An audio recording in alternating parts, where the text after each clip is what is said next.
Felicitations, adventurers! Welcome to Roll for Felicity, where we play serialized one-shots in a multitude of systems with assorted players. And today, we have something I'm very excited about. We're doing character creation for my friend Tadhg's game that they wrote called Wizard Pals. And I think this is going to be really fun. We're going to be playing the game proper on Saturday. So if you like watching the character creation, I'm sure you're going to love the game. We've already got some love for Savory's outfit in chat, which is as it should be. My name is Taylor, if you're new here.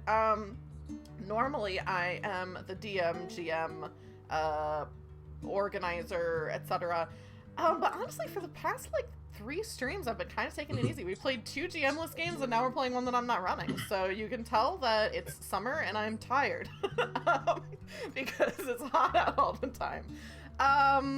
I think that's pretty much everything about me. I will say, to start off for our introductions, also I was going to have everyone say what their favorite wizard is.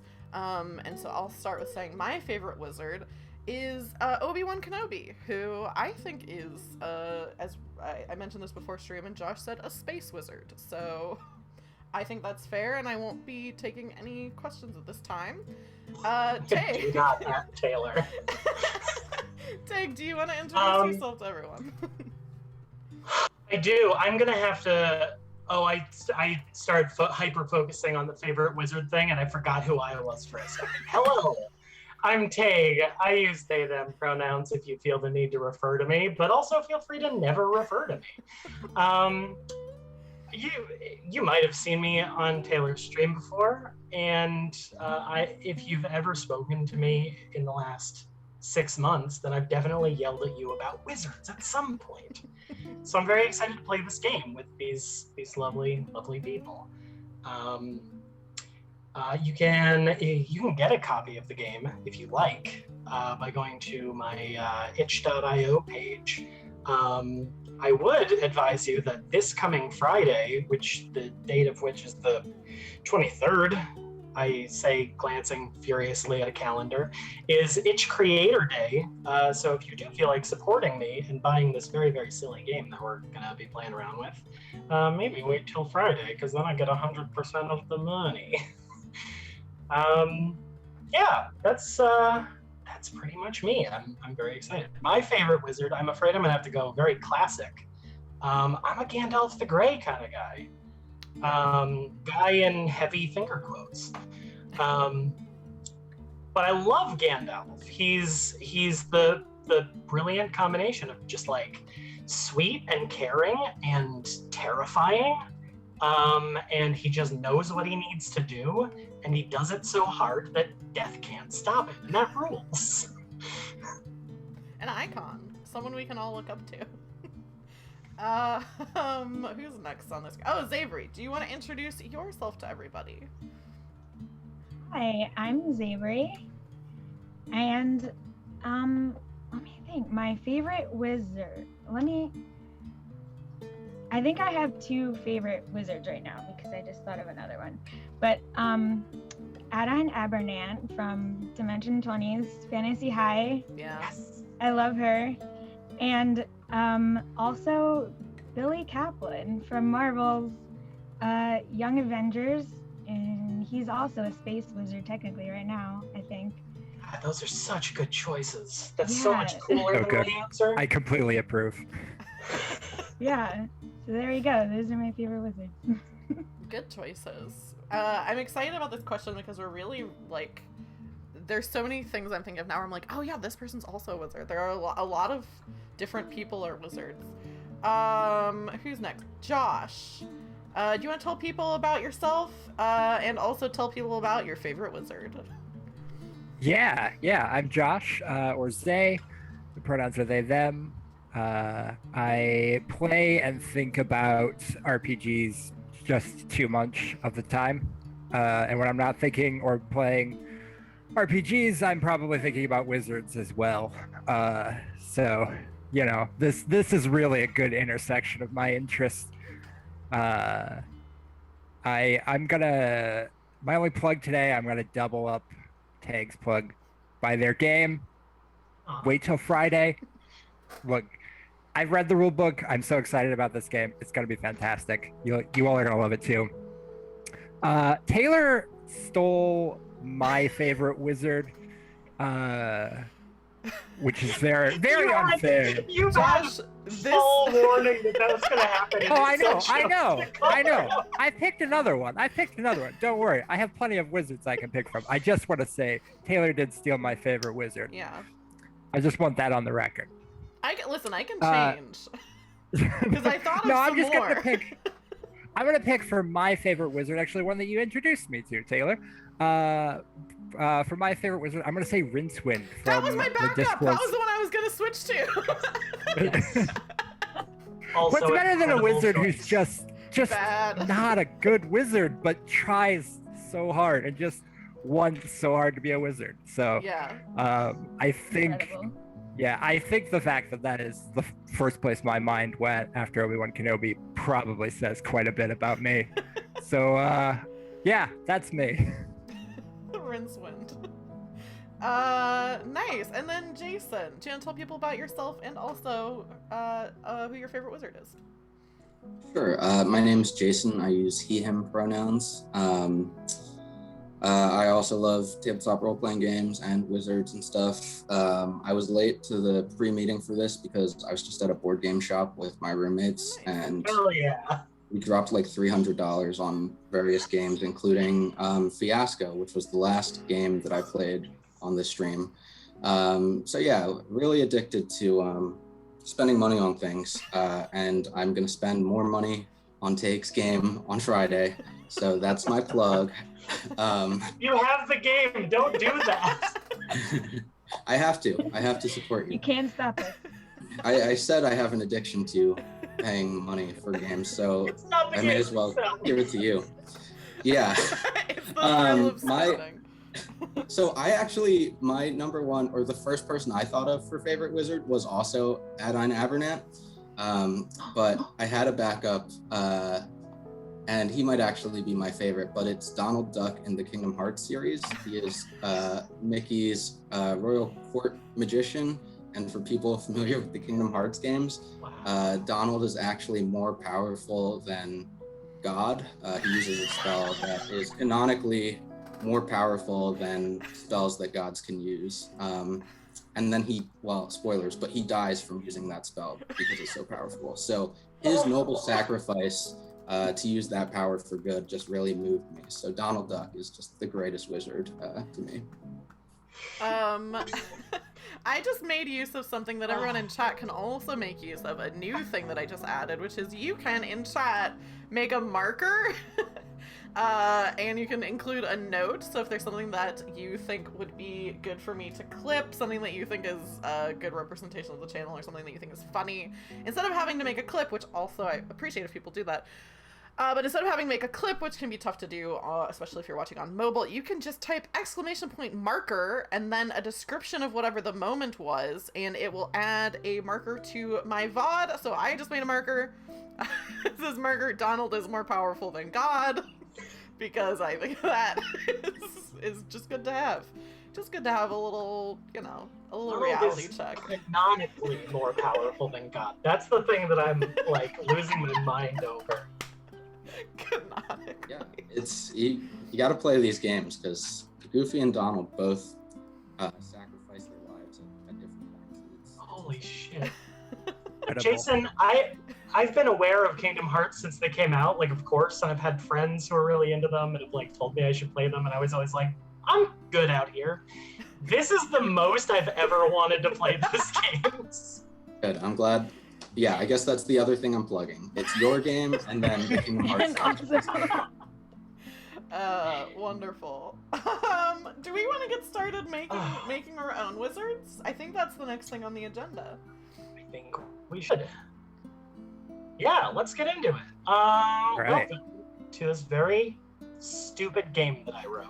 It's called Wizard Pals, as we've said a bunch of times. Wizard Pals is the answer to a question, and that question is, what if you really wanted to write a one-page RPG, but you were gonna fail spectacularly at it?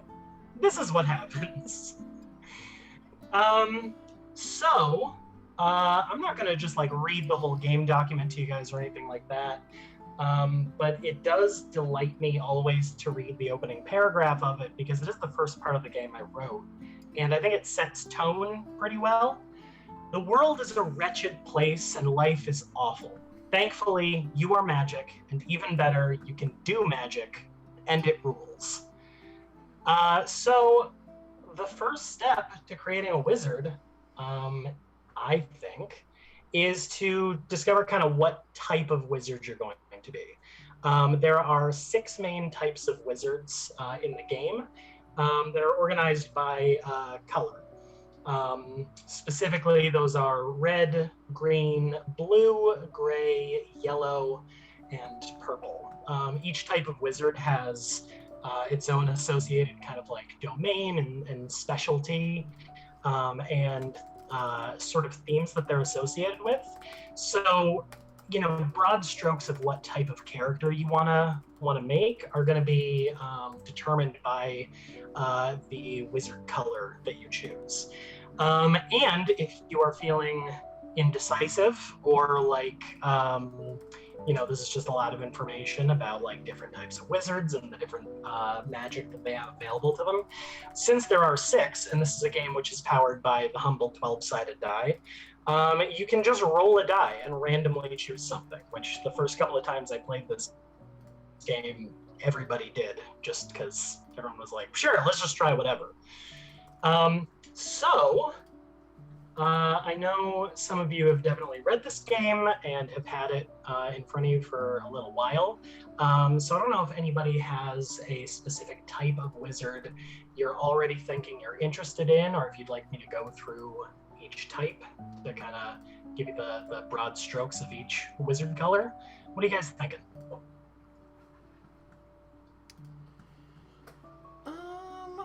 I mean, I think this was before you joined the Zoom call too, but I said as far as my wizard is concerned, I no thoughts head empty. I did not think about what kind of wizard I wanted to be at all.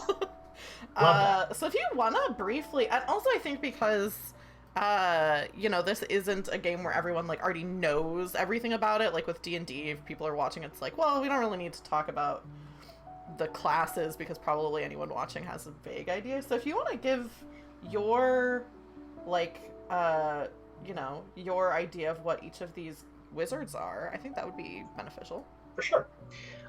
So one of the options is to be a red wizard, which broadly speaking are blood wizards. I went right off the bat for sort of the spooky one.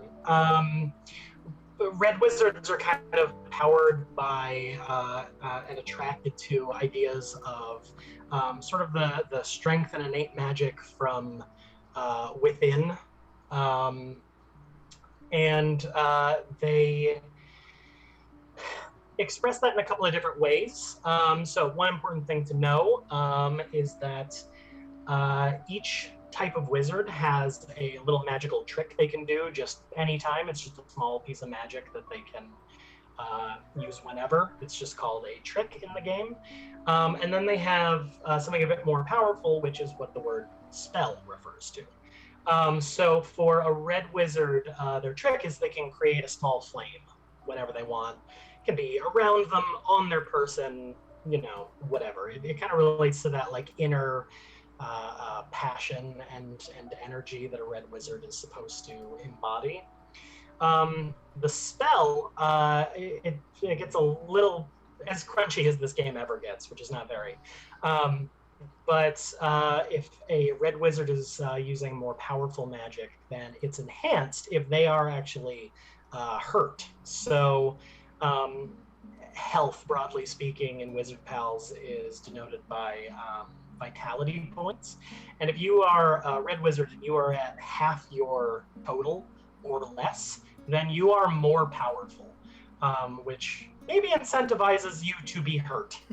I don't know, maybe you're a weird little freak, you know? But roles that a red wizard would make can be empowered by being a little bit injured.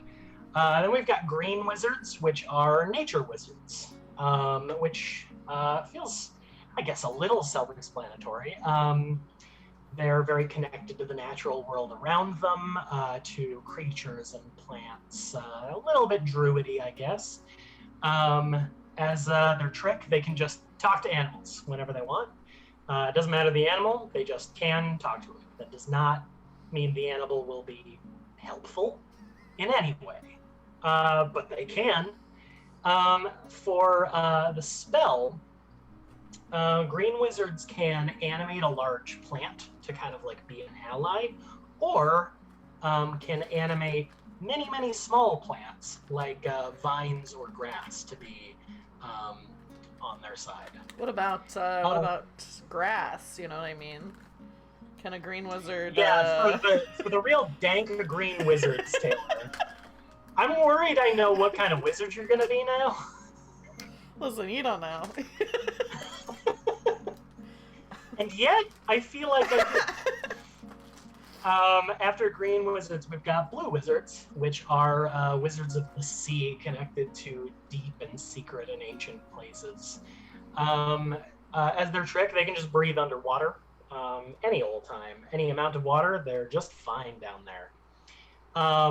For their spell, they can create kind of a spectral wave of force that knocks anything around them away out in a big circle. Or they can create a powerful force in a very directed manner. They could close a door very quickly with it, or hold the door open, or kind of blast an enemy against a wall or something. I should point out, combat isn't necessarily like a huge part of this game, but it's potentially present. Then we've got slightly more abstract wizards, the gray wizards, which I call mist mages, which are kind of attached to the obscuring of things and secrets, very mysterious. Their trick is that they move around and they simply make no sound whatsoever. I mean, they can make sound, like they can speak, but they can just choose to be fully silent in really any situation. For their spell, they're able to make the whole party just go unnoticed. Like any number of friends that they're with can just be completely unnoticed by anyone who might see or hear or smell or taste them. I don't know, maybe you're walking through a hall of tongues. I should have. Or alternately, Sneak peek Great for Wizard. what's to come. That's not in this adventure, but future adventures. Or a Grey Wizard can create an elaborate illusion that one single other creature can see and will find kind of believable. Then we've got Yellow Wizards, which are Harmony Wizards. They are connected to just sort of the forces of life and light, and are just sort of emissaries of kind of these ideas of like peace and creatures working together.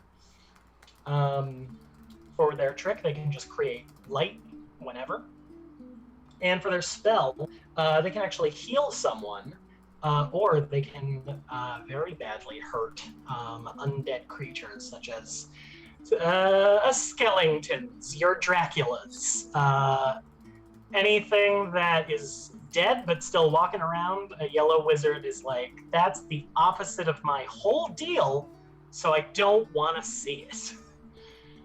And then finally, we've got the Purple Wizards, which are, in fact, Necromancers. Part of why the Necromancers are the very last one on this list is because Wizard Pals takes kind of a view that necromancy is not an innately bad thing, like a lot of fantasy worlds and fantasy games will tend to imply. However, it is a power that needs to be used responsibly. The trick that Purple Wizards have is that they can see ghosts and they can talk to the dead, just any old time. And for their spell, they can damage another creature and heal themselves with that energy they are siphoning off. So they're connected to kind of like the wisdom of the dead and the things that can be gleaned from that in a fairly like traditional sense of where the word necromancy comes from. It's divination through and attached to the dead. The idea of like raising the dead and like moving around someone's dead body without their permission is such a no-no for a purple wizard. Like that's the worst thing they can imagine. First of all, it's gross, right? I think we can all agree, pretty gross. Second of all, it doesn't really take informed consent into account, which is very important to wizards, I find. That's important too, because it kind of sets up this idea that for wizards, remember this is a game called Wizard Pals, there are certain kind of like taboos and things that wizards are meant to be sort of like champions of. And if you have magical powers and you go against those things and you sort of disrupt the natural order and bend other people's wills to your own, you are no pal at all. You are a wizard bastard, which is a whole other unpleasant thing. So, those are the 6 main types of wizards. What are you guys thinking? What sounds fun to you to be?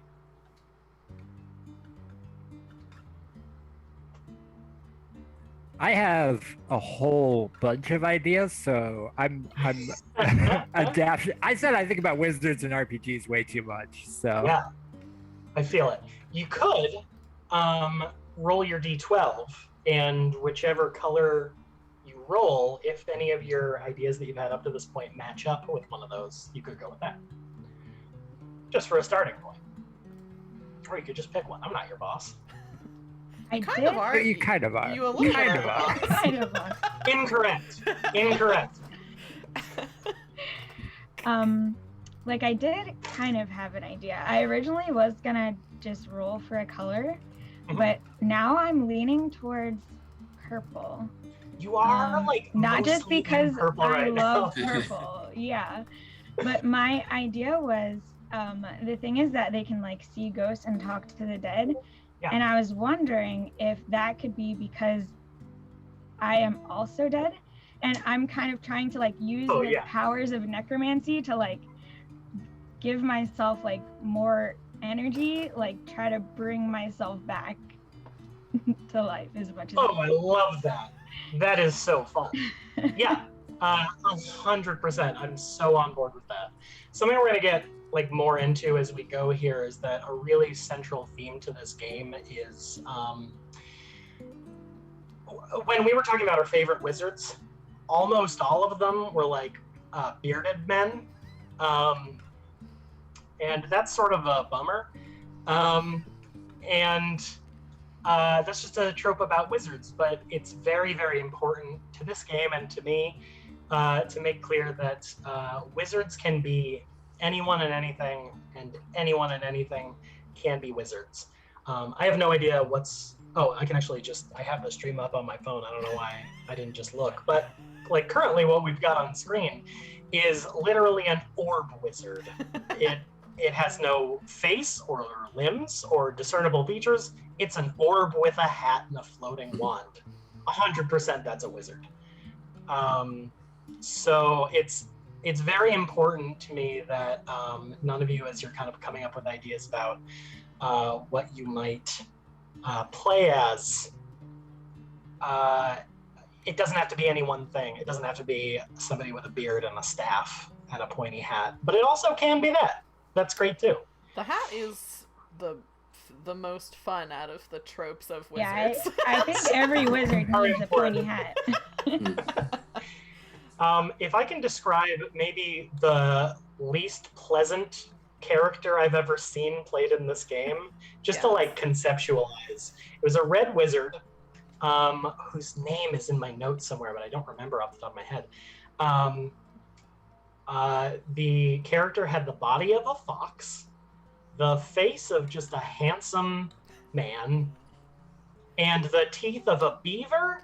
I don't know why. And you couldn't see most of it most of the time because it was wearing a giant, wide wide-brimmed red pointy wizard hat that it was just sort of shuffling around under. And it had a Russian accent. Very good. Sounds like the perfect wizard. An excellent wizard, yeah. And Tadhg, just as Toad we're Jim, that's a talking wizard. sorry to interrupt. Just as we're talking about the drawings, am I correct in remembering that the drawings inside of the book, are all of them your drawings? Yeah. They're wonderful. I I love think. So good. Thank you so much. I think I did literally all of them in the span of about 2.5 hours one evening. them. They're great. They're all really Impressive. good. I love the orb Yes. wizard. Yeah. I'm trying to think of what I want to do. I just want to be a weirdo, but I don't know what type I want to be. I think I know what I want my wizard to be. So I want to be a green wizard. And I think I was studying to be like a red wizard because I wanted to be a badass. But then, like while I was in wizard college, I took some wizard acid and went to watch the movie Avatar, James Cameron's Avatar. And I was so enraptured by the beauty and magic of Pandora that I was like, oh, like we're all connected to each other and to nature. So I need to switch majors. This really changed you. You know, Yeah. what's funny about that is, so one of my friends, Laura, who's been on the stream, she's in Goblin Squad. She was a zoo bio major and has like a nature podcast now that's really good, by the way, called For the Love of Nature.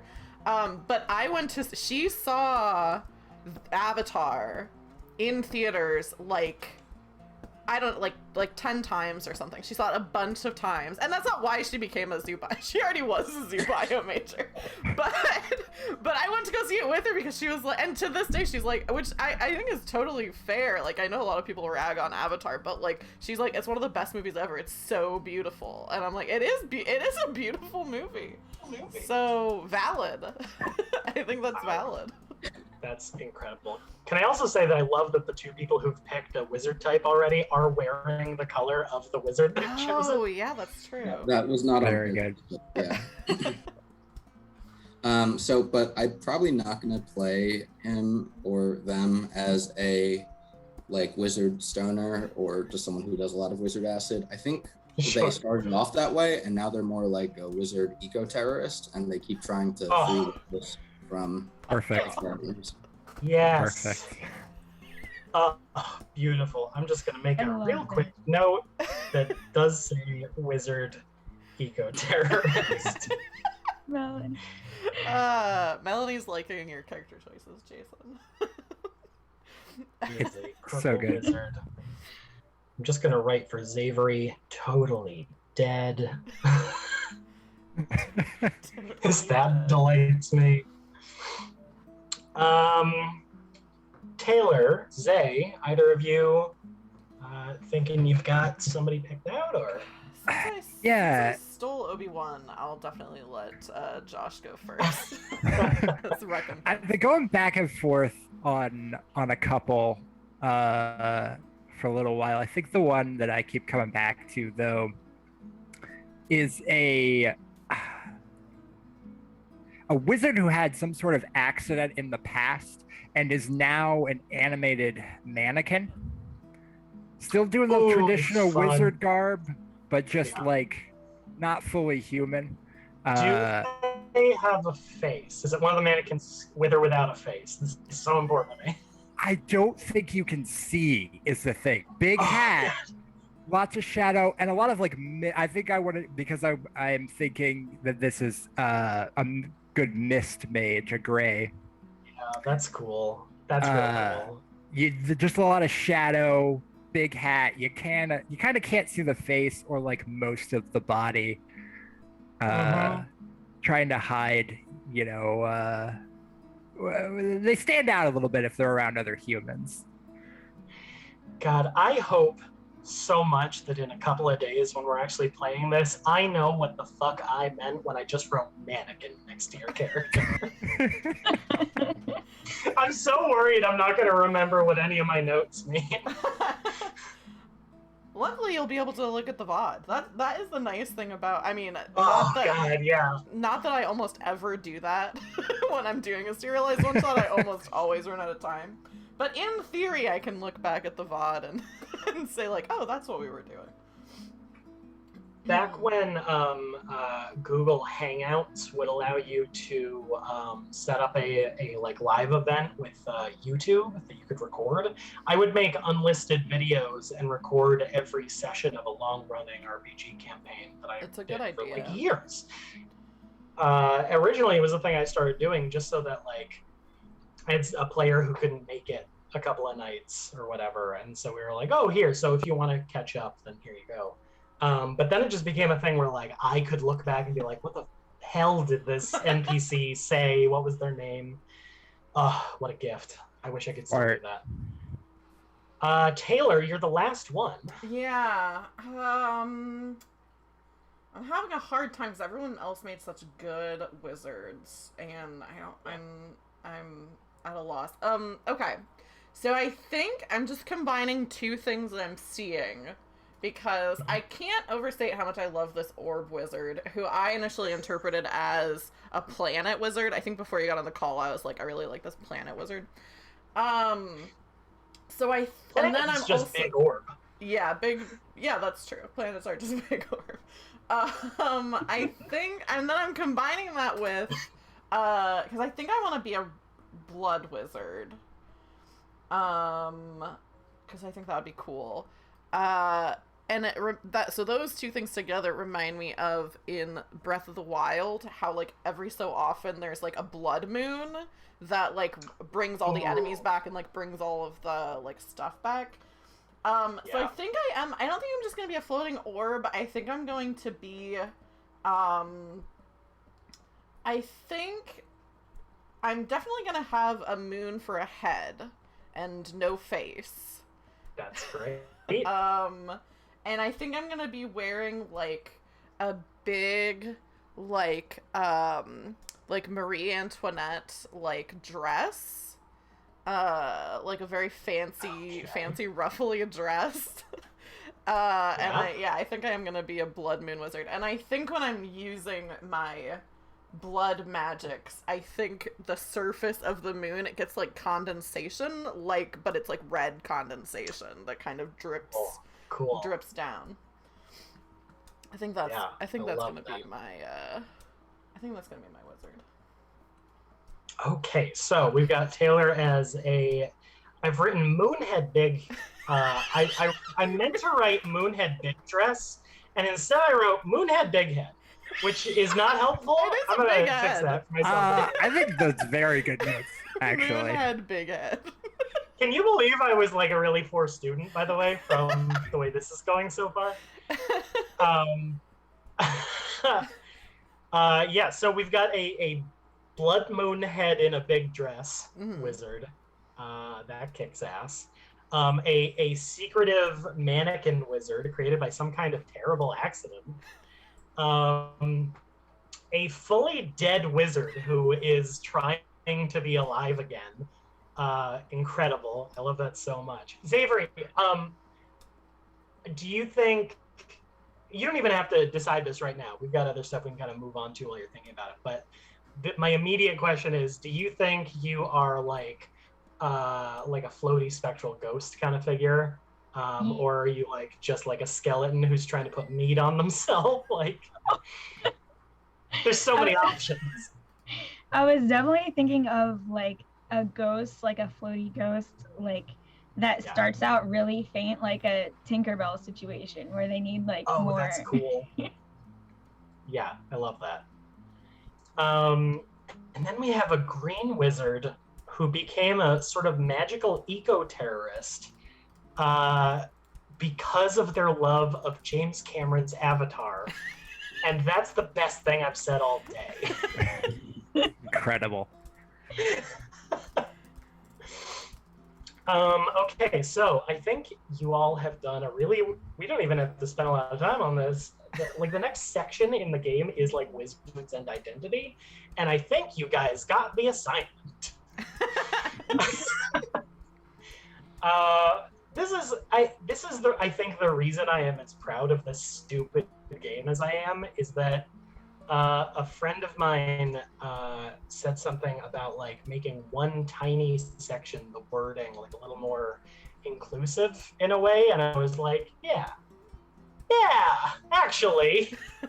And every time I've played this, the idea that anyone can be a wizard and a wizard can be anyone has led to just such wild choices, and it makes me so happy. So, a fun next thing that we can get to is you're kind of like refining your ideas for these characters. Names are very important to wizards. Names give things power and form and agency. And there's something I kind of skipped over my own bullshit is the idea that like the tradition for wizards who are associated with a particular color is usually to dress or appear in that color in some way. It is fully not like required. It's a tradition, so your wizard can absolutely buck that trend however they want. But very often they will be that color, like in robes of whatever color they are associated with or what have you. And that often also applies to their names. Think of, as I mentioned earlier, Gandalf the Grey, or a wizard that I name in this document that I don't think is from anything, Bunce the Blue. So obviously it's fun if it's alliterative. But that's also not required. So be thinking about like a name for your wizard. They will most likely be referred to as blank the red, or blank the gray, or blank the purple. But how they are referred to is up to you. They also, wizards, that is, if I'm referring to anyone, assume I mean wizards in this game. They tend to collect names and titles, both because they are, keepers of great lore and champions of causes and ideas, and also because, sometimes wizards have an ego, and that's okay. You should feel free to congratulate yourself on your accomplishments. And so I like to start out a character with a title. The other kind of traditional thing is that a wizard will gain names and titles as they accomplish great deeds. So the adventure that we play on Saturday may gain more names if you're victorious. So one thing that is sort of leaning into this game just being fast and silly to set up is that I have a lot of random tables and randomizable options, and that very much includes names and titles. So especially if you are not sure what your wizard may have done in their backstory up to this point, or how they would be kind of identified or recognized, you can give yourself some ideas about that kind of thing by rolling on these name tables. Normally you would roll once on the prefix table that's on the left, you can see on the page there, and then once on the central suffix table. And that gives you a title you can just sort of tag at the end of your wizard's name if you like. So does anyone have any sort of ideas for grand and dramatic titles, or does anyone want to just roll and see what they get? I definitely like Devourer of for mine. This part, Very good. I think it's fair to say that this part is not a small amount inspired by the wizards from Hello from the Magic Tavern. A very wonderful and stupid podcast. I'm trying to decide whether I want to pick a suffix or whether I just want to roll and see what happens, because I feel like Devourer. I mean, you can always roll, and if you don't like how that pairs up with Devour, you can just throw it away. Yeah. Yeah, I think I'll roll. Go ahead, Savory. What were you gonna say? Oh no, I was just gonna say I think I'm gonna roll too. You can go first.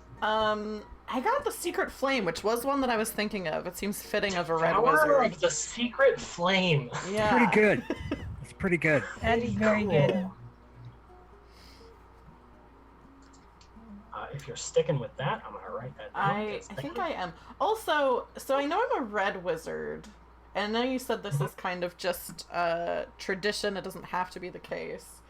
Can my name, instead of being something the red, can it be something the pink? Could I be like red but have my color scheme be pink?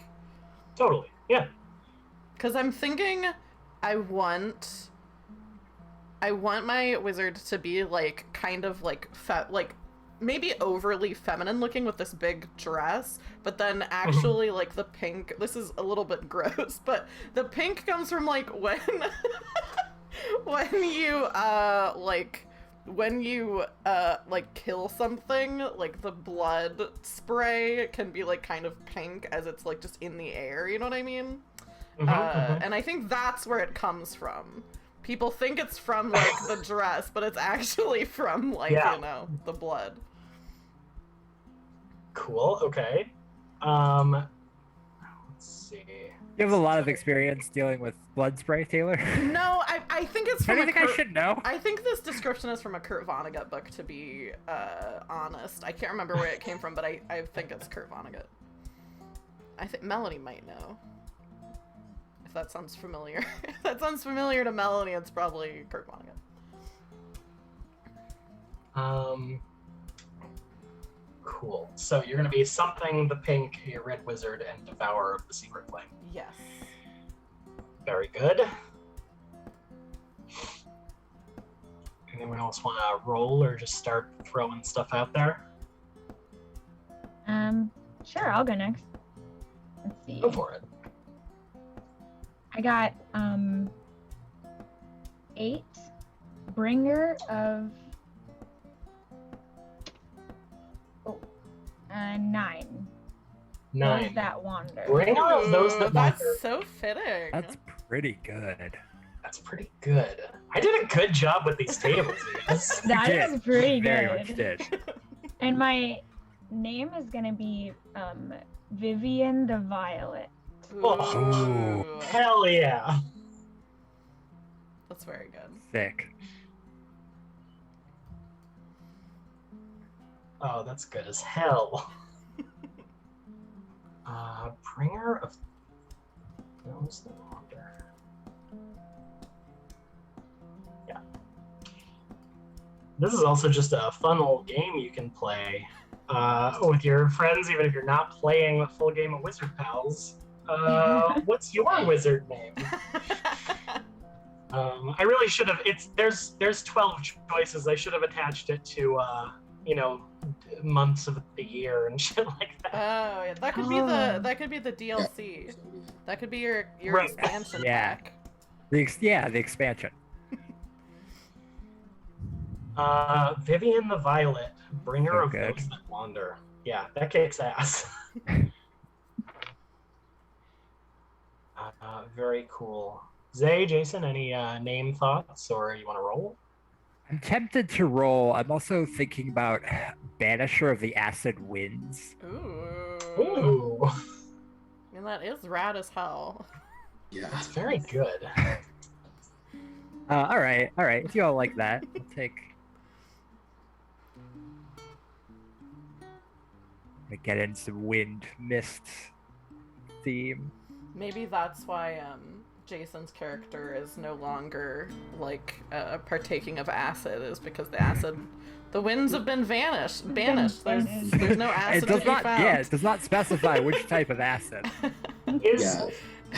Are the acid winds why you don't have a regular body anymore? Oh. It doesn't have to be. It's just the question You that know? popped in my brain. I hadn't been thinking that, but I like that actually. Yeah, That implies quite a lot, I think. Yeah, there's a story there for sure. Yeah. I like that. Jason, what are we thinking names-wise? My name, like my actual name, I picked the name Ruala, Ruala. It's just an anagram of Laura, who is Taylor's friend, who is a zoo biologist. I'm gonna have to Avatar 10 tell times. her about this. Right. But you can all just call me Rue. That'll be like my shortened name. And then my title will be Weaver of Pandora, because my goal is to bring the beauty of the nature of Pandora to our world. Wallace Okay. Green, Weaver of Pandora. It's like, it does sound great, though, is the thing. Yeah. Oh, I love that so much. Very cool. So then I think the only thing names-wise is Taylor and Zay. If you don't have them yet, be thinking about what you're like. Yeah. I almost said your Christian name, which seems really what I mean. Oh, did I mention my wizard is actually very Christian? Extremely religious. Actually, Mine you is know what? specifically Catholic. That just made me think of a name, which is, I just imagined, what if, is it Tammy Faye Baker was a wizard, which would be really funny. So I think my name is gonna be Pammy Pay. Pammy Pay the Pink. But one word, like Pammy Pay. I'll put it in chat. Is that Panny or Pammy? I just put it in chat. Pammy. Pammy Pay. Pammy Pay the Pink. Devourer of the Secret Flame. Yeah. I mean, honestly, if you've watched any televangelists, that is not that weird of something that he would say on a televangelism show. Yeah. Melanie says Southern Baptist Blood Moon. I won't be playing as a Southern Baptist Blood Moon just because I feel like I don't know, religious trauma. I don't know if I want to be playing a character like that. But I Very am fair. going to be stealing the name Pammy Pay. Absolutely. Yeah, for my name, I'm gonna borrow a very stupid joke that my brother and I share, because I've been trying to think of something with some alliteration, a G. So my first name is going to be James, but spelled with a G. It is pronounced James, but it's spelled with a G. James? Is that you?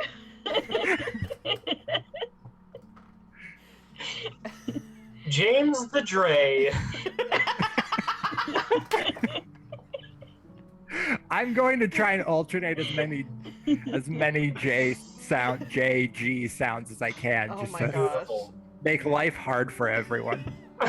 Including yourself. You're mostly yeah. going to be doing things to yourself. Yeah. This is The rest of us are going absolutely to be how fine it out goes. here. I feel like that, I don't know why, maybe this is something that happens, but it feels like you should, like, the voice. When I think of someone replacing G's with J's, for some reason it reminds me of, what's her name, from Schitt's Creek, the mom in Schitt's Creek. It seems like something that she would do. Very, yeah, Moira shit. Moira Rose. Yeah. Video James. I think that's why I'm thinking of it, because the Video idea of James, Video yeah. James. Yeah. All right, beautiful. We have got 4 brilliantly named wizards here. The next thing that we should tackle is the idea of your wizardly tasks. Wizards are creatures of purpose. Among many other things, they, even if in the moment, in the kind of microcosm of their day-to-day, they might be doing something that seems unrelated, everything a wizard does is in service to some greater cause. And the way what they're doing in the moment is connected to that cause might be absolutely impossible to determine from anyone outside of themselves. But the idea here is to have kind of like a sort of like broad goal that is the thing that your wizard thinks of as their purpose. This is something that should be kind of like a little bit vague, that you can like refer back to as just being like, yes, I'm doing this in service of my quest, my task, my purpose.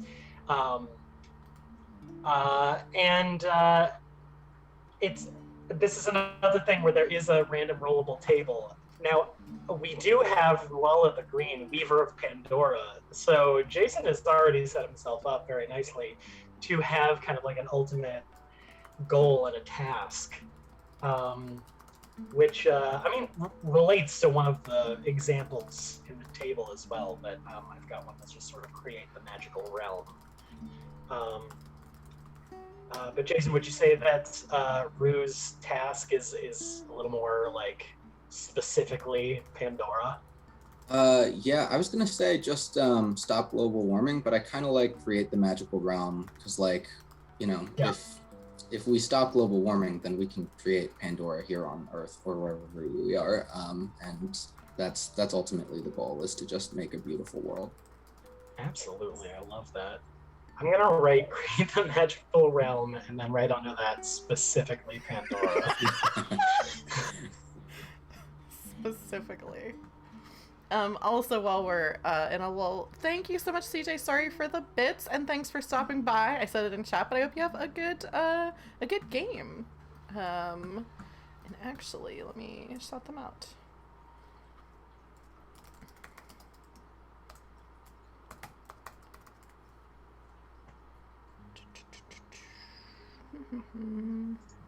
The bot's not working. Hey, Melanie, since you're in chat, do you mind doing the shout out command for CJ Starry? Sometimes my chat does not want me to do it. Very cool. Do the other three of you have any ideas about a sort of like ultimate broad, large in scope task for your wizards?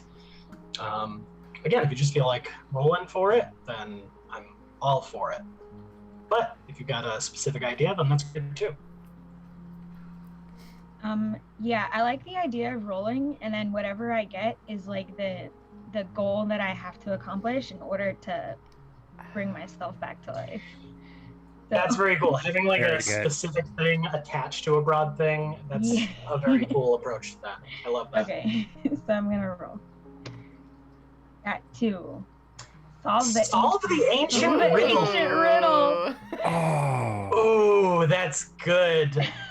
Imagine if you were a wizard wanting to solve the ancient riddle and you write it out on a chalkboard, and then some janitor comes by and solves the ancient riddle before you can. Embarrassing. Embarrassing. Solve the ancient riddle to come back to life too. That's excellent. I wonder if Vivian even knows all of the riddle itself, or if like discovering what the riddle is that she has to solve is kind of part of it. Yeah. That's very cool. I love that. It's pretty hard not having a corporeal body Sure. to like work on the riddle. I can't even hold the chalk. Like, So it's definitely on a chalkboard somewhere, and the main problem is that you can't just kind of work it out. and then yeah, Maybe you need the janitor wizard to help you. I need the janitor. Tried that, but the janitor wizard is afraid of ghosts. So. It's a whole thing. Janitors and ghosts, ancient nemesis. That's very cool. Very cool. Taylor, Zay, any thoughts re-task? Yeah, I sent Josh a sneaky little message on Zoom to pitch We were an passing idea. notes. Yeah, we were passing notes in class. And I had the idea, just because these two being next to each other is so funny, that one of us wants to open the mystical portal and one of us wants to close the mystical portal. Fantastic. Which one is which? Do you suppose? I didn't have a strong attachment to either, Josh. Did you have one that you were thinking that your wizard would want to do? No, I feel like I think I can justify it either way.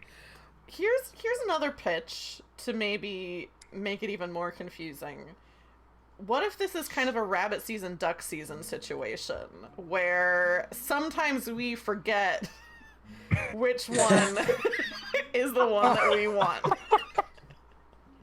And also, we can't remember the current status of the mystical magic portal. Yeah, We know that, yeah. We know one of us it's wants to there. open it, one of us wants to close it. We're both just pretty sure whatever the current state is not good. It's not what we want. Yeah. You two are in many ways on the same side. Two sides of the same coin.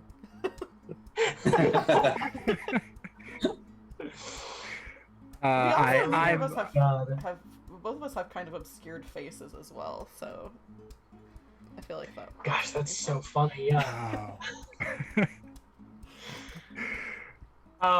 Here's a sneaky little secret for anyone who is thinking they might like to run a game of Wizard Pals. The whole reason I added this Wizardly Tasks thing is to make life easier for GMs. That's it, you guys. That's a gift from me to you. That's great. You're never ever gonna have to wonder, why is this wizard here with this group? All right. So what's great is that the main thing here of like creating your characters is basically done. I mean, you have most of the information you need to play this character that you've put together. The only other thing we gotta really dig into is some of the mechanical parts of this game, because you're gonna have to make some choices about sort of your ability scores for all intents and purposes. So this game works off of it's sort of like if I had made two different you have two stat style RPGs and I smashed them together. It's a little bit like that. You're gonna have 4 kind of ability scores essentially that are in pairs that are sort of like inversely proportional to each other, which is sort of a very confusing way of putting that. But the main thing is, as long as you are not in a fight, almost any time you roll your d12, what you're going to be rolling for is one of your 2 things, which are called Knowledge of Sages and Wizardly Prowess. These are super important. You're going to roll these more than any other thing you're going to use your die for in this game. And the easiest way to kind of think of those 2 stats is knowing stuff and doing stuff. Knowledge of Sages is a skill you use to get information, whether that's to notice information, to divine information, to gather information, to just kind of like reach back into what your wizard knows from their study of lore. Anything like that is going to be Knowledge of Sages. Anything else that's like concretely interacting with the world around you, jumping off of a tall object onto a shorter object, convincing somebody to help you with your amazing quest, really just like interacting with the world at large, that's going to be Wizardly Prowess. And the higher one score is, the lower the other one is. So the better you are at doing stuff, the worse you are at knowing stuff, and vice versa. Does that kind of make sense? It's a weird thing where I find every time I explain this, I just kind of like talk around it in a circle until everyone nods, and that seems to work out more or less. That's just explaining tabletop games, I think. Yeah. I think Yeah. that's just inherent Pretty to much. the genre. So for these, it's very simple. You're going to have a target number that you're going to set. That is a number anywhere from 1 to 12. And if you are rolling your knowledge of sages to know stuff, you want to roll equal to or under your target number. So you want to roll low for knowing stuff. And if you're rolling wizardly prowess to do stuff, then you want to roll equal to or higher than your target number. So you want to roll high for doing stuff, because doing stuff is more exciting than knowing stuff much of the time, and it's more exciting to roll a 12 than a 1. Which is the most stripped down version of how I can describe experiential games as I understand it. So because this is a number from 1 to 12, you can just kind of set this for yourself.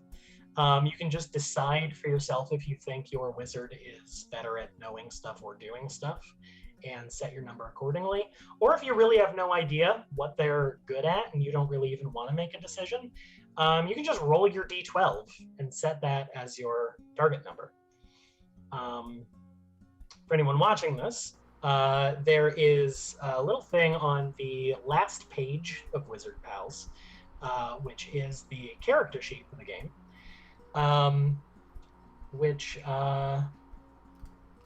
what if you were born in a target? Interesting. Well, I do have a mannequin body, and it presumably came from somewhere. Interesting. Yeah. So your target number is then extra important to use specifically. I can't remember what Bane says, but it's like I was born in... Yeah. I was born in the target, while you merely adopted it. Yeah. Yeah. You got it. My wizard tower is just full of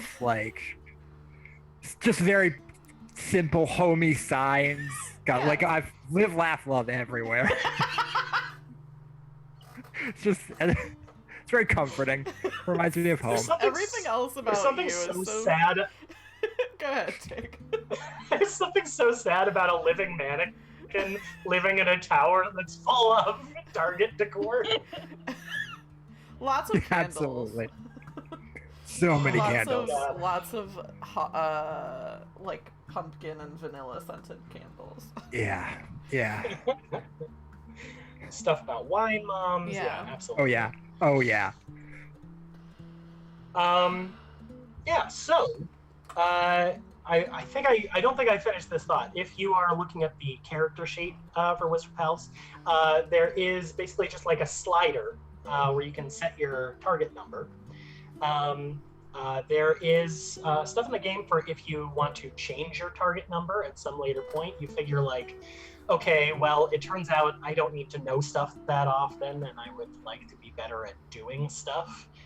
You can shift your target number lower, which is why I have it set up on a slider. It just kind of makes it a little easier to visualize, I find. So I don't actually need to mark that for myself, but all of you should set your target number for Wizardly Prowess and Knowledge of Sages. And if you have any questions about how that all works, now is absolutely the time to ask it. Did you already say what happens if we roll our target number? If you roll it exactly, then you succeed. Okay. In either case, yeah.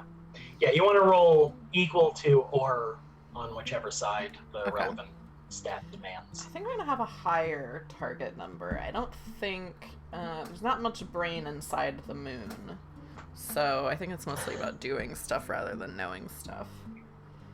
So if you think it's about doing stuff, then you're going to want a lower target number. Oh, a lower target number. Yeah, because then it's easier to pretty roll low. over the number. I was actually kind of worried that we might all be kind of dumb I set mine pretty low as well, and just based off of our descriptions, we all seem pretty action-oriented.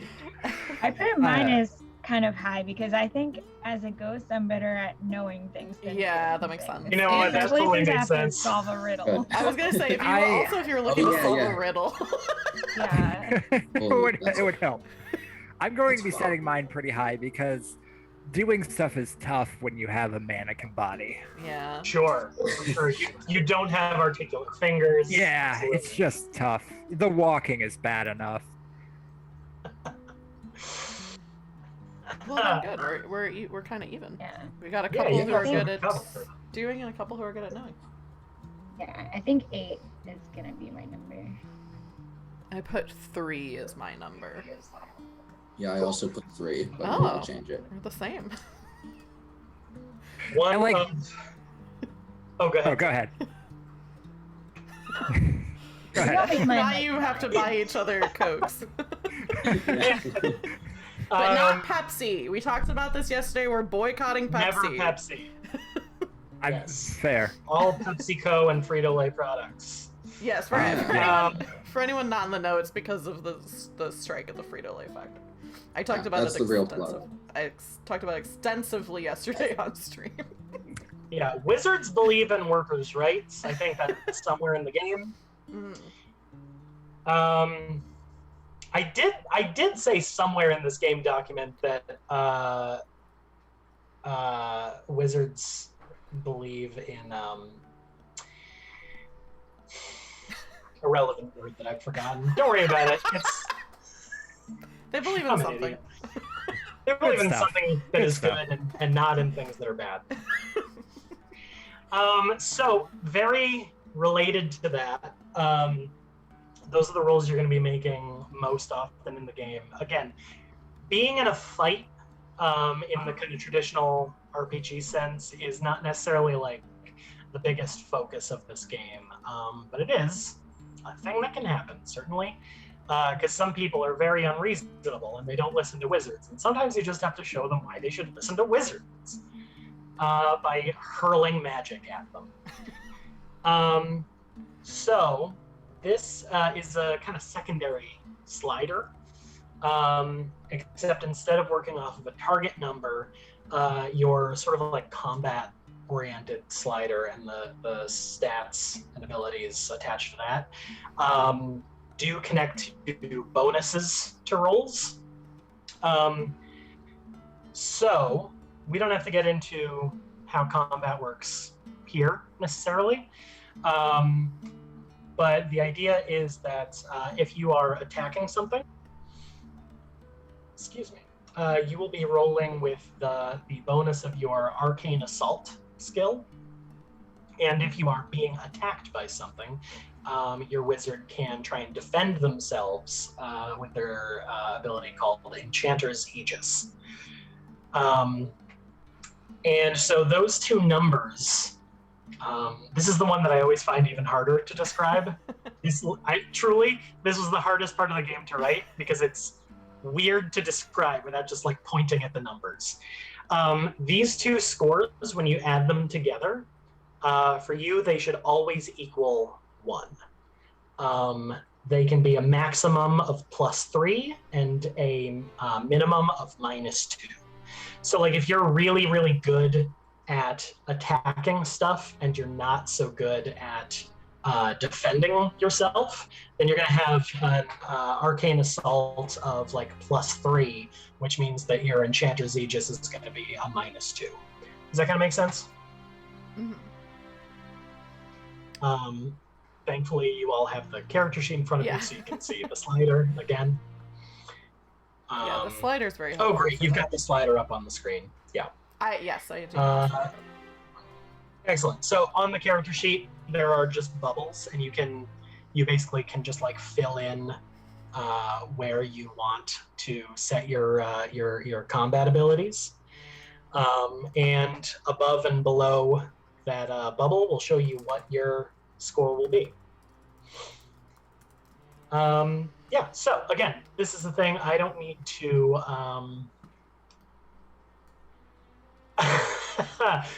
Thank you so much, Jason, for actually looking that up for me. So I feel like slightly less of an idiot.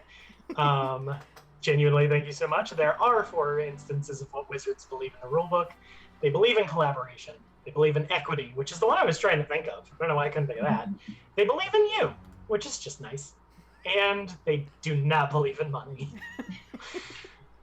And all of those can be applied to workers' rights. I was very clear in what I was trying to get across with this game. You're correct. Yeah, so this is another thing where I don't really feel the need to mark this down, but you should mark for yourselves what your Arcane Assault and Enchanter's Aegis are. I'm going all out on Any Arcane Assault. questions there? I was That's all gonna I do know. the same thing. Yeah. I'm gonna go full Big on assault attacks, I love it. because that's how I heal also. Yeah, and that's how my power is stronger, is if I get damaged, so makes sense. Totally makes sense. This might seem like a weird choice, but I do have an explanation for it that I think I'll save for the game itself. But I'm going the opposite, and I'm going Full all in on defense. yes. I see. Fan. Yeah, I'm landing in the middle, so. Cool. Awesome. So if you do find yourselves in a fight, I mentioned earlier that this game has like vitality points as how you track kind of your health. And there are some fiddly rules that, again, we don't have to get into right now about like, you know, how much of your vitality points you lose if you get hurt in certain instances. If you defend yourself really, really well, you can also hurt the person attacking you that way. But the important thing here is that your wizards start out with a maximum of 12 vitality points. Because there's just a lot of 12s in this game. So, the other important thing that will potentially relate to rolls that you might do, there is a mechanic in this game which I'll betcha you're going to use more than you think you will at this particular moment. Based on every game I've played or heard of this game so far, this comes up more often than I expected when I wrote it. That mechanic is called Duo Magic. There are times when there's something that your wizard will see in front of them that they cannot necessarily affect just by a regular roll. Like it's kind of just outside of the scope of like doing or knowing a thing. It's usually something a little more abstract, and it might not relate to one of your wizard's spells, but you still want to do it, and you know that you're magic and you can do magic. And so what are you going to do? You're going to do a magic. Basically, the way that works is that if you find yourself in that situation, you're just going to describe to me as the GM what you're trying to do. And I will tell you how big the magic you're trying to do is. There's a couple of kind of categories there. It can either be a little magic, a big magic, or a wonder. And those go, you know, as from least to most in terms of how difficult they are to accomplish and how kind of big they are, as the names will suggest. So if you come across a situation like that, you're just going to tell me, I think I'd like to do a magic to affect this thing. And I'll tell you how big the magic is. And then you're going to roll for it. And that's a pretty straight up and down roll on your D12. There are some ways that we can affect that based on what type of wizard you are and what the magic you're trying to do is. But it's a very, very free form mechanic. So there's not much else I want to say about that. I mentioned earlier that you can scoot around your ability sliders at different points in this game.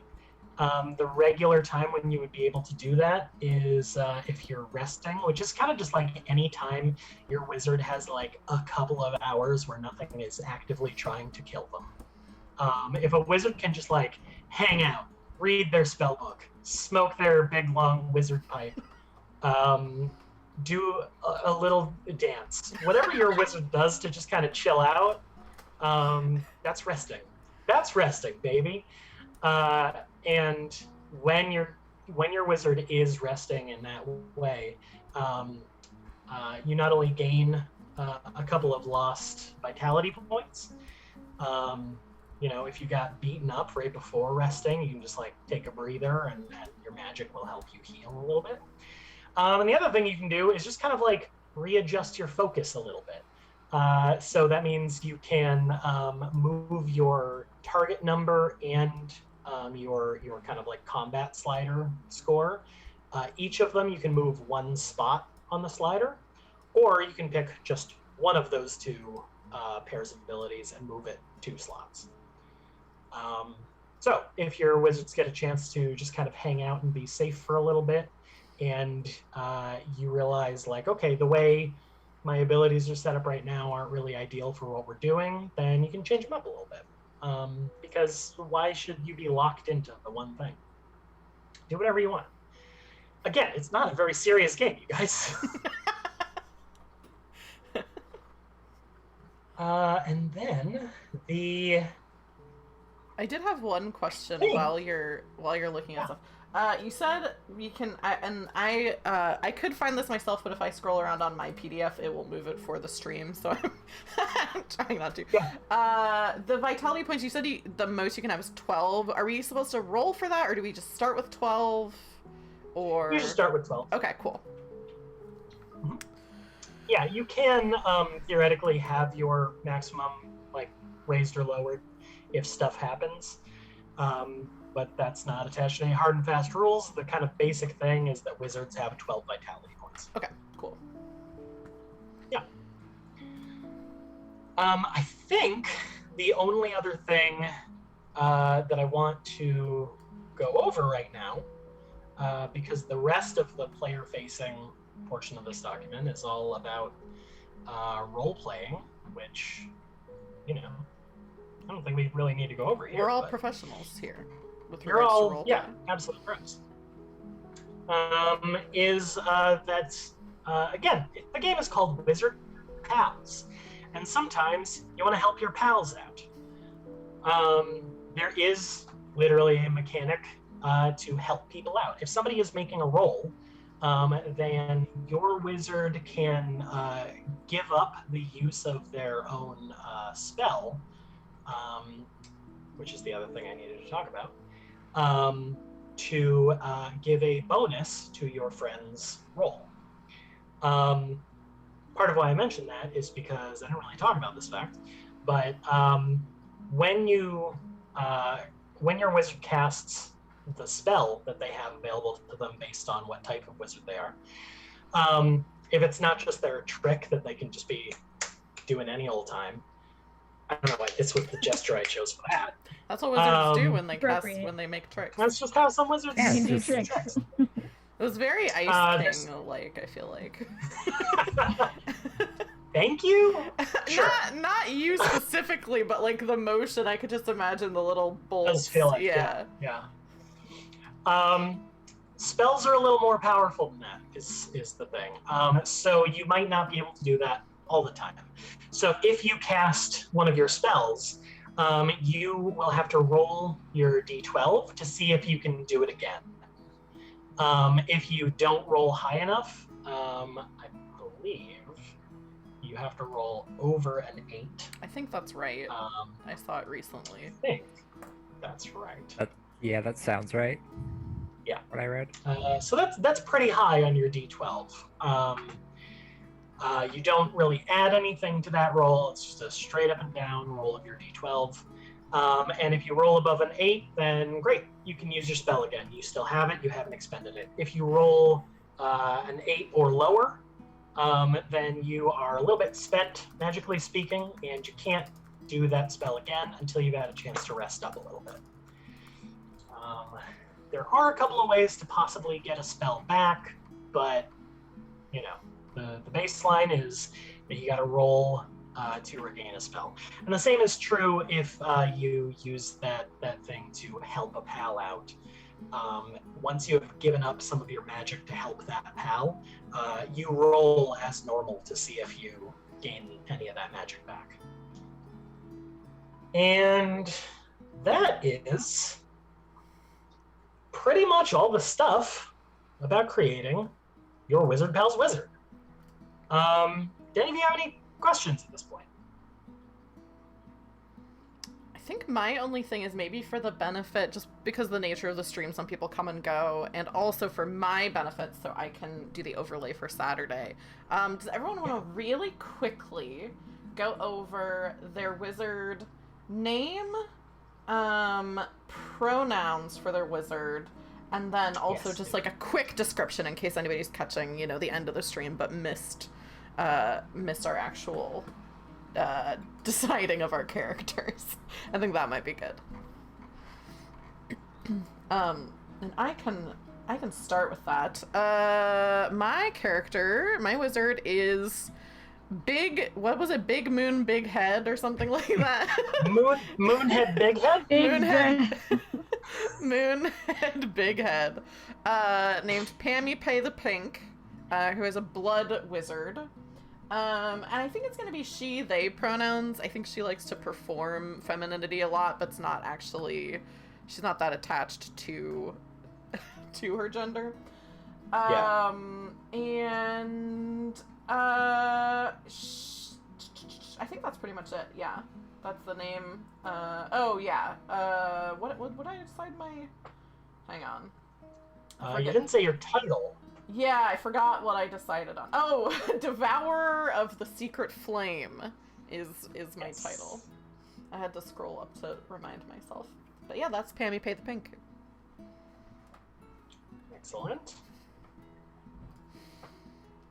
Yeah, go ahead, Zach. Oh, okay. Oh, sorry. No, go ahead. Zay and Zavery is. I know, I was like, I just realized. Is a problem of who are we talking to?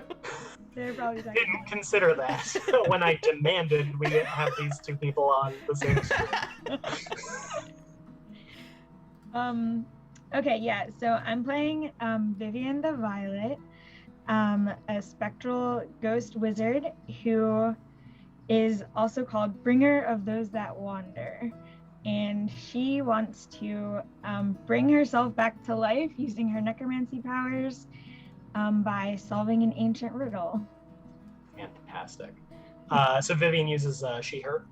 She, her, yeah. Excellent, thank you. My God, I love that so much, though. So good. I can go to next. I am going to be playing James the Gray, but that's James with a G, just to be clear. Banisher of the Acid Winds. James is pronouns are any and all. If James had a gender before they don't recall it. That's cool. My gender so utterly was changed. burned away by the acid winds. I'm gonna be honest. I wrote that line for the Cats stream, and I just like it enough. I'll keep using it until I get tired of it. It's very good. Beautiful. Yeah, James dresses in a very like traditional wizard way. The robes, big hat, gloves as well, gloves and big boots, because anytime you get a glimpse of what is underneath the clothes, you see that James does not have a traditional human body and instead appears to be a mannequin. So I don't have a traditional human body.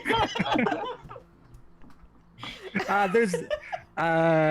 guess there are a couple of us at least that are not made of any kind of meat.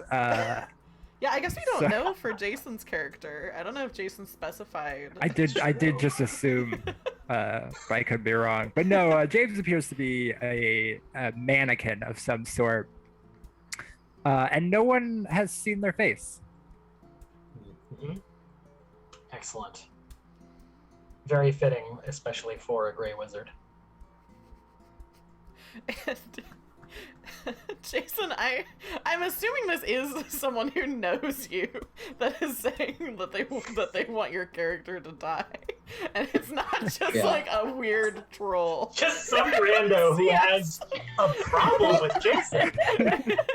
Said they fantasize about killing you. I'm assuming that you're cool with that, but if not, let me know. What he just posted was he fantasizes about killing me because when I lived with him, I would play Backstreet Boys on the guitar or something. And he lived below me, in the room below me, so I understand. It's a good reason. That's fair. Okay. Everyone who's ever lived below another person did want to kill that person at some point. I think that's fair. That's true, yeah. So for my appearance, I have not specified yet, but Melanie actually specified for me in the chat. I look like a Navi.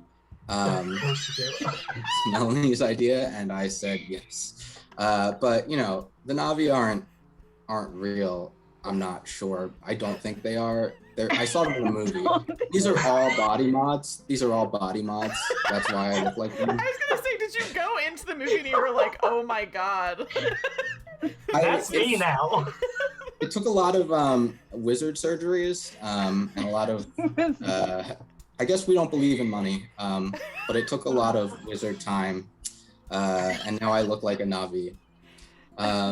My name is Ruala the Green, except I was gonna ask if I could change it to Ruala the Viridian, just so I could have some form of like alliteration. There's like another R sound.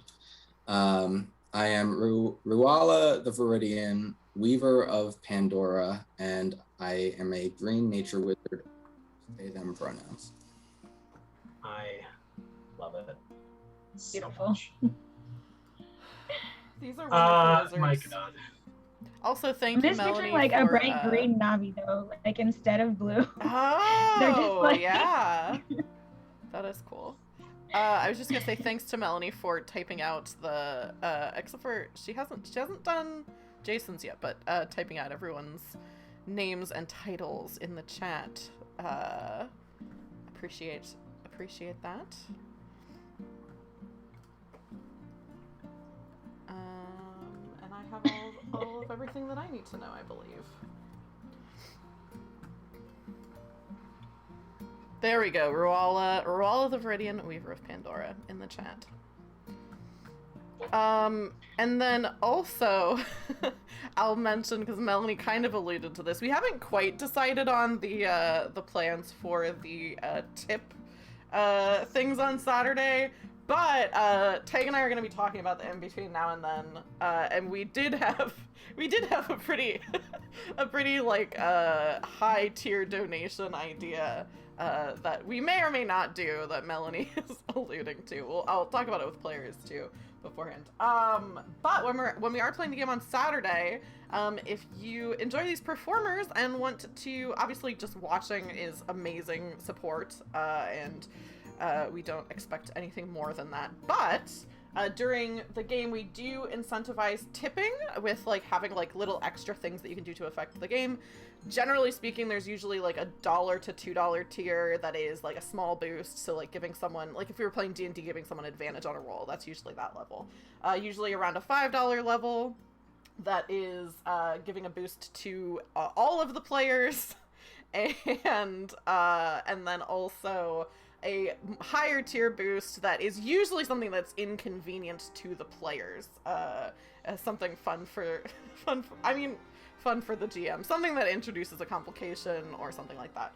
So that will probably be what's happening. I see I just see the chat scrolling by and talking about cheesesteak. I don't know what's happening anymore. You gotta fuel up before you take someone out. Yeah. Tadhg, is there anything, it sounds like we're about wrapped up. Is there anything that you want to say before we wrap up stream? I guess we'll transition into plugs and signing off if it seems like we're done. I don't want to cut you off. I think we have some good wizards here. The rest of this game, if you happen to read it, is some guidance on role playing, and then the rest of it is all just stuff for GMs, including some tools for designing adventures. Because I didn't want the GM to be the only player at the table who didn't have some tools to help them out. Because GMing is hard, you guys. It's hard and it's tiring sometimes. And I'm not just saying that for me, who is going to GM this group of beautiful wizards. But yeah, I think as far as character creation, we're wrapped up. I'm very excited for these 4 wizards to crash their way through this adventure that I've put together for them. Melanie is asking that you show off the pin. Right, I did like right before we. Yeah. This literally Very arrived in the mail immediately before we got on stream. I actually have 2 semi-relevant pins on. One is enamel and the other is wooden. But the bottom one is a little astral crow and with some sparklies and stars and moons. And the top one is a little crow wizard, which is the cutest damn thing I've ever seen. They're very good. Yeah, those are great. Oh, those make me so happy. Tadhg, where can people find your stuff? What else do you have going on? I do have your links in chat. What else do you have? So, a couple of things right now. First of all, you can absolutely follow me on Twitter or Instagram at Tadhg the Bard. I've recently made those the same name. I need to change your overlay. I just did that last night, and I don't know why I didn't think to tell you. It's fine. Previously Bread Baker Bard on Instagram. But I'm not technically that anymore. Oh, that's true. That makes sense. Yeah. Feel free to follow me there. Absolutely check out my itch.io page where you can get Wizard Pals. If you're planning on doing that, maybe wait till Friday, because that's Itch Creator Day. So it's a very direct way to support me making dumb shit like this. If you can't wait, but you do want to wait for that one thing, I also have a free game up that I wrote more recently. It is a very, very tiny journaling game for one person, could be for more people, it's set up for that too, called House Spirit, where you do journal entries as a little domestic deity living in a house with a family. It's I think it's kind of neat, and I learned how to use Inkscape just so I could make it. Yeah. That's great. I've seen it, folks. It's great. Thank you. I'm also working on another game right now, but that's not going to be out for a while. And I do just want to mention it because it is funny to talk about. It is a GM-less, tarot-based cryptid dating sim. Oh my gosh. Which is the most... It is the most indie TTRPG ass shit I've ever said aloud. Yeah. And I'm very excited to keep working on that. The only other thing I think I will say is so that I don't feel like I've fully just turned Taylor's stream into a way to shill for myself. Which is what I designed it for, so. It kind of is, yeah. But it feels bad for me, like karmically. So I will also mention that my good friend Maddie, who did the layout for Wizard Pals, just because they're like a very nice person, has a game that is currently on Kickstarter. It's called Megalos. I played in a streamed playtest of it last week. Might be doing another one next week. I'm still not sure about that. And it's a really cool, fun game. There are 10 days, I think, left in the campaign. I talk about it all the time on Twitter, but you can also just search for Megalos. And you should find it. It's a very cool game. It is now fully funded, which is exciting. So the game is definitely happening if you like to wait for that kind of thing on your Kickstarters. And you can help it get to some very cool stretch goals. Yeah. Melanie, you should have the ability to post links in chat. You're already on it. You already have done it. Fantastic. She got there so fast. Perfect. Awesome. Yeah, let's see. What was reverse? Reverse order would be Jason. If you want to reintroduce yourself to people, where can people find you? Other stuff you have going on, stuff you want to plug? Yeah, I'm Jason. You can find me on Warlock Trash on Twitter. Except I don't play a Warlock anymore either. Um, yeah, I want to plug Tadhg's games again. All of this sounds very cool. And I was just talking today because we were at the board game shop and looking at all the ways they use the different.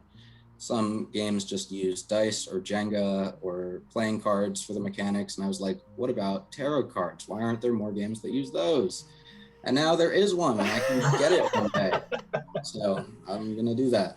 I don't have much to plug for myself. My buddy Ethan, who's in the chat, threatening me, he is a freelance film person. So if you're in the New York area and need freelance film help, he can help you out. I think my friend Nick, who also does that, is in the chat, except I forget where he lives right now. So I don't know what area he would be working in, but both of my buddies are here and you can hire them.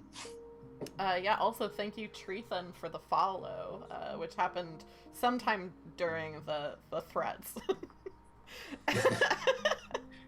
Took a break from threatening. took a break to hit that follow button. And if Maybe you too, maybe multitask.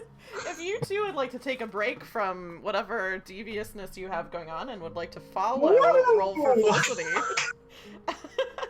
you can throw me a follow. It's greatly appreciated. And then you'll know when I'm doing live stuff like this. That's just a free extra plug while I transition over to Josh. Do you want to reintroduce yourself to people and let them know what you got going on?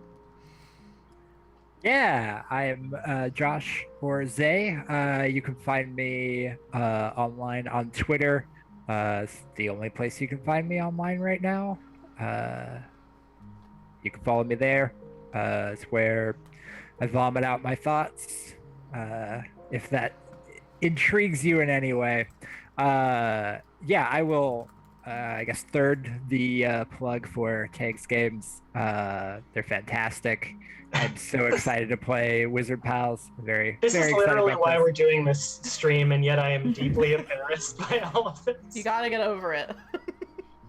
You have to, because it's a great game and people should go buy it. And On while you're Friday. at it, People should buy it on Friday. On Friday, find another indie game while you're at it. Like, there's just so many cool games out there. Like, go find a cool game and support a cool person. Like, do it. Yeah. Zavery, what do you have? I almost said, what do you have to say for yourself? Zavery, what do you have to say for yourself? Explain yourself right now. Where can people find you? Is there anything that you want to say to chat before we wrap up? Yeah, I'm Zavery on Twitter, spelled the same way. I'm also really excited for Tadhg's game, especially the tarot cryptid dating sim. That is so entirely my shit that I really can't wait for it. Yeah, if anyone plays Final Fantasy 14, I'm on the Crystal server. My name is Cashley Banks. Or I just started an alt on Primal called Vieira Mist, so we can hang out. Those are great names. Yeah. Savory, I'm just gonna throw this out there because I mentioned Maddie before.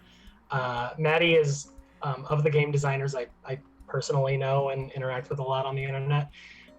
Maddie is the most prolific one. They're never not writing a game because their brain is rotten and broken. And they wrote a whole ass Final Fantasy 14 role-playing game called Crystalline. It's good as hell. It's so I need cool. it. I've never even played Final Fantasy 14, but I really like the game. That's awesome. Trying to find it. That's right. I don't even think that I knew that they wrote a game. That's Final Fantasy. I've never played Final Fantasy or Kingdom Hearts, the other game that was mentioned earlier, which are related. So I've never played either of them. My name is Taylor. I usually am running games on Roll for Felicity. I'll briefly mention some games we have coming up, partially briefly because they're not set in stone yet. But on Saturday, we are going to be playing Wizard Pals with these characters that we created, which I'm very excited for, obviously. Next month, tenuously, we don't have dates, I think, set for everything, but we are planning to play Mouse Ritter, which will be our 4th Mouse Ritter one-shot, with Goblin Girl Gaming, who's in chat earlier, Super Silly Sarah, and Galaxy Wanderer X. Those are also always super fun. Also, if you go over to my Twitter, I retweeted this. There is a Kickstarter for a new Mouse Ritter game. That's I don't think it's going yet, but they announced it. And I didn't look at what all it includes, but it looks like it's some more, like some additional materials and stuff for Mouse Ritter, which is a great game, super fun. If you like D20 games and you like Dungeons and Dragons, that kind of thing, but you want to play something different, and you like Redwall, that kind of thing, Mouse Ritter's great.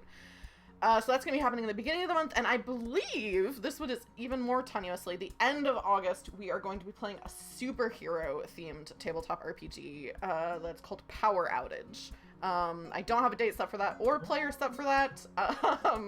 Some people on this call I might be hitting up to see if they want to play. But yeah, that's what I have planned for August, and then I've been playing... on Tuesdays, I've been playing Phoenix Wright.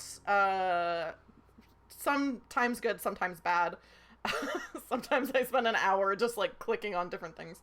And then also, I think starting next week, I've been wanting to do Wednesdays as like a more tabletop themed, because I spend like 2 out of 3 streams a week playing video games, but I'm trying to be a tabletop channel, so I figured I should maybe make one of those tabletop. And I have actually a book that Josh gave me, that's called the one you gave me is the Ultimate Role-Playing Guide by James D'Amato, which I read about half of it, and then I was like, oh, I think I'll get back into this once I'm, like, planning a new campaign, because some of it was, like, stuff that, like, would have been helpful for me to do before I was running a full campaign. So I think I'm going to be going through it because it's kind of workbooky. So I think I'm going to start going through that on Wednesdays, and talking about tabletop games in general. So Nice. that's the new thing I'm going to be doing. And I'm thinking of calling it, I think I figured it out on Twitter, but I think I'm going to be calling it like Game Master Helper, with like the idea of like Hamburger Helper as like, you know, like you've already got some of the skills you need, and I'll give you some tips to you know, flesh it out a little bit more, like Hamburger Helper does if you have ground beef. And Seamless. yeah. Yeah, because I want it to be like low pressure for me, you know, like I'm not like, you know, a amazing GM, but I can help you out a little bit. I'm from a box. I think the next thing I need to do is see who's streaming, and I think I'm not gonna leave this call because the other thing next month is I think we're gonna be playing continuing Good Society. We don't have a date for that yet either. But the last Good Society stream, I closed out of the Zoom call, did the raid, ran to the bathroom, came back, was like, oh, let's see what's going on with this channel that I'm watching now because I raided. Never came back to the Zoom call for the players, and it felt terrible. I realized like 15 minutes later and was like, I want to die. I literally want to die. I can't believe I did that. It's so None weird. of us were bothered by that in the least. I felt so bad.